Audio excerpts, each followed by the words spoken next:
ናይ ሎሚ ዛንታና ዛንታ እታ ብርሃን ዓይኒ ዘይተዓደለት ጎርዘይ ክኸውን ብርሃን ርእያ ዘይትፈልጥ ንምንባር ብሃሰ ለባም ትመርሓ ጽብቕቲ ጎርዞ ንዓለም ኪኖ ብእዝና ብዓይና እንታይ ትመስል ርእያታ ዘይትፈልጥ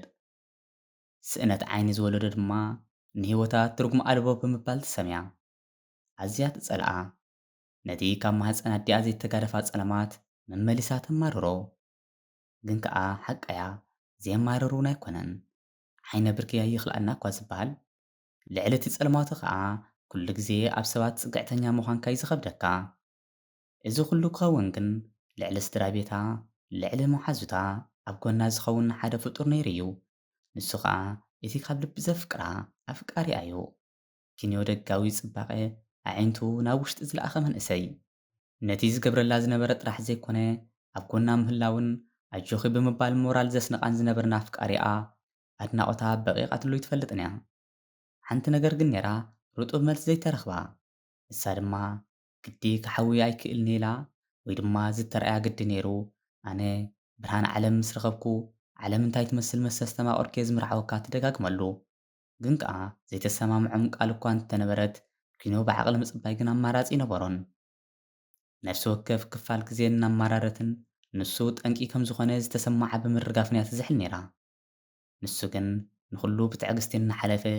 ነታ ሓንቲ መዓልቲ ትብል ዘይትቕህም ተስፋኡ እናሰላሰለ ምጽባይ ቀጸለ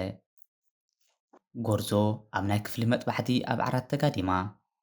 ዶክተር ሎሚ ዳግማይ ክትውለድ ኢኺ ብርሃን ዓይኒ ከተሰማቕሪ ኢኺ ድሕሪ ደጊም ኣብ ጸልማት ምንባር የልቦን ሓደ በዓል ሕልና ኣዒንቱ ክበኪ ወሲኑ ኣሎ ብምባል ተስፋ ዝህብ ቃል ኣስመዓ ልባ ኪንዮ ተሓጓስን እናተሓጐሰት ልሳና ምዝራብ ኣቢባ ቁልፍ ቁልፍ በለት ዶክተር ምስ መሳርሕቱ ኣብ ዙርያ ኸቢቦም ስርሖም ቀጸሉ ድሕሪ ዝተወሰነ ሰዓታት እታ ንዘመናት ኣብ ጸልማት ዝነበረት መንእሰይ ናብ ብርሃን ዓለም ተሓወሰት ብርሃን እንታይ እዩ ሕብርታት ሰባት እንታይ ይመስሉ ኮታ ከም ህፃን ምስ ዓለም ክትላለ በቂዓ ብተሓጓስ ነቲ ንዘበናት ብዘይምስልካይ ኣብ ጎና ኮይኑ ድሓን ሓንቲ መዓልትላ እናበለ ሞራል ዘስንቓ ዝነበረ ኣፍቃርያ ከተበስሮ ስጉምታ ኣቕንዐት ዘይሓሰበቶ ግን ሕጂ ትምርዓውኒ ዲኺ ዝብል ድምፂ ብድሕሪኣ ከቃልሕ ተዓዘበት እቲ ድምፂ ክንደይ ግዜ ዝሰማዓቶ ብምንባሩ ኣይሓደሳን ኣብዚ ዲኻ ዘለኻ ብምባል ቆሊሕ እንተበለት ግን ክትኣምኖ ዘሸግር ክስተት ይጸኒሕዋ ሕንዝዝ ፍዝዝ ኢላ ድማ ስቕ በለት ትምርዓውኒ ዲኺ ሕጂ እውን ደገመ ምእማን ዝሰኣነት ጎርዞ እንታይ እየ ዘርኢ ዘለኹ ስሙ ፀዊዓ ኣረጋገጸት ምሽ ብርሃን ምስ ረኣኽዮ ዝምርዓወካ ትብልኒ ነርኪ ሕጂ ትምርዓውኒ ዲኺ ዘረብኡ ከይወድአ ብፍጹም ኣይከውንኒ ዝብላ ድቦላ ቃላት ኣብ ኣእዛኑ ምስ ዓለባ ንእለቱ ፀሓዩ ክትዓርብ ተፈለጦ ጎርዞ በተን ሓደሽቲ ኣዒንታ ደጋጊማ ጠመተቶ ንሱ እውን ክልተ ዓይኑ ዝሰኣነ መንእሰይ ነይሩ ለካ ንሱ እውን ከማይ ዕውር ስለ ዝኾነ ናብ ዘብሎ ስለ ዘይብሉ እዩ ግዚኡ ምሳይ ዘሕልፎ ነይሩ ስለምንታይ ግን ነጊሩኒ ዘይፈልጥ ዕራይ ትርኤንኒ ኢሉ ዲ በለት ሕርቃን እናወረራ ሕጂ እውን ትመርዓውኒ ዲኺ ቃል ክባል ዘክሪ ብምባል እወታዊ መልሲ ክሰምዕ ኣብቲ ሓጻር ህሞት ጸለቱ ኣዕረገ ሕርቃና ጠርዚ ዝበጽሐ ጎርዞ ፈጺሙ ይከውኒ ብምባል ብኣእምሮኣ ሓሳባት ኣሰላሰለት እዚ ኩሉ ካብ ዕረት ተዳሒናስ መሊሳ ድማ ዕውር ተመሪዓ ሰባት ዝብልዋ ድሮ ከተሰላስል ጀመረት እሞ ሕፍረት ውርደት ክስማዓ ጀመረ ናይ መወዳእታ ይከውኒ ኣነ ዕውር ክመርዕ ይደለኒ ብምባል ተዛሪባ ኣንፈታ ብምቕያር ጉዕዛ ክትፍልም ኣዝየ ዘፍቅረኪ ክሳብ ሕጂ ጥራሕ ዘይኮነ ክሳብ መወዳእታ እውን ከፍቅረኪ ክትመርዓውኒ ፈቓደኛ ካብ ዘይኮንክ ግን ተኸድዮ መንገዲ ሰላም የምንየልክ እምበር ኣይቅየመልክን ፈጺመ እውን ኣይሕዘልክን ግን ሓንቲ ክላበ ክዝደሊ ኣዒንተይ ሓደራኺ ሕርቃኑ ተቋጻጺሩ ንብዓት ንውሽጡ እናዋሓዘ ተላበዋ እዛ ዛንታ ፍቕሪ ጥራሕ ዘይኮነት ዛንታ ህይወት እያ ሓደ ሓደ ግዜ ከምቲ ዓወርቲ ጓል ኢና ንኸውን ብዘለና ጎደሎን ድኽም ጎንን ህይወትና ንጽየፋ ትርጉም ኣልቦ ጌርና ንሓስባ ምስ ሰባት ነወዳድራ ነማርር በቃ ንሕና ወላ ሓደ ኣይኮናን ኢልና ንሓስብ ገለ ለዋሃት ሰባት ድማ ንዓና ዘድልየና ኩሉ ይገብሩልና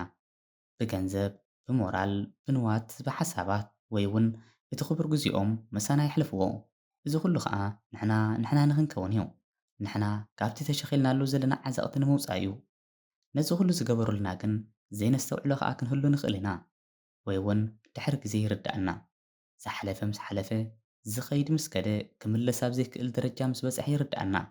ካብዛ ዛንታ ዝተምሃርናዮ ነገር እንተነይሩ ፍቕሪ መስዋእቲ ከም ዝሓትት እዩ ፍቕሪ ብቓል ጥራሕ ኣይግለጽን እዩ ፍቕሪ ብዝፍጸምን ዘይፍጸምን መብፅዓ ብምእታው ኣይጸንዕን እዩ ፍቕሪ ግብሪ ከም ዝደሊ እዩ እቲ ዝዓበየ ካብዛ ዛንታ ዝተምሃርናዮ ድማ ፍቕሪ ወላ ሓደ ከይተጸበኻ ምሃብ ምዃን እዩ ካልእ ድማ ኣብቲ ዘየብልና ጥራይ ነቕልብ እንተኾይንና ነቲ ዘለና ጽቡቕ ነገር ኣይነስተውዕሎን ኢና እታ መንእሰይ እንታይ እያ ትብል ነይራ ኣነስ ዕውርቲ ኮይነ ክርኢ ዘይክእል እናበለት ተማርር ነይራ ሙንየታ ድማ ክትርኢ ነይሩ ጽቡቕ እኳ እንተኾነ ዓይኒ ምስ ተውሃባ ግን ዓይና ናብ ግዳም እምበር ናብ ውሽጣ ክትሪአሉ ይከኣለትን ነቲ ዘብለጭልጭ ኣብ ቅድሚኣ ዘሎ ክትዕዘቦ ኽኢላ እያ ግን እቲ ጌና ብዕውርታ እንከላ ኪንዮ ጽባቐ ዓይንታ ጽባቐ ልባ ዝተውዒሉ ከም ዘላታ ዘፍቀራ መንእሰይ ሕጂ ምስ ሙሉእ ዓይና ምርኣይ ስኢናቶ ሓደ ሓደ ግዜ ዓይኒ ስለ ዘለና ንርኢ እዩ ዝመስለና ግን ምርኣይ ብልቢ ምስ ዝኸውን እዩ ምልኣት ዝህልዎ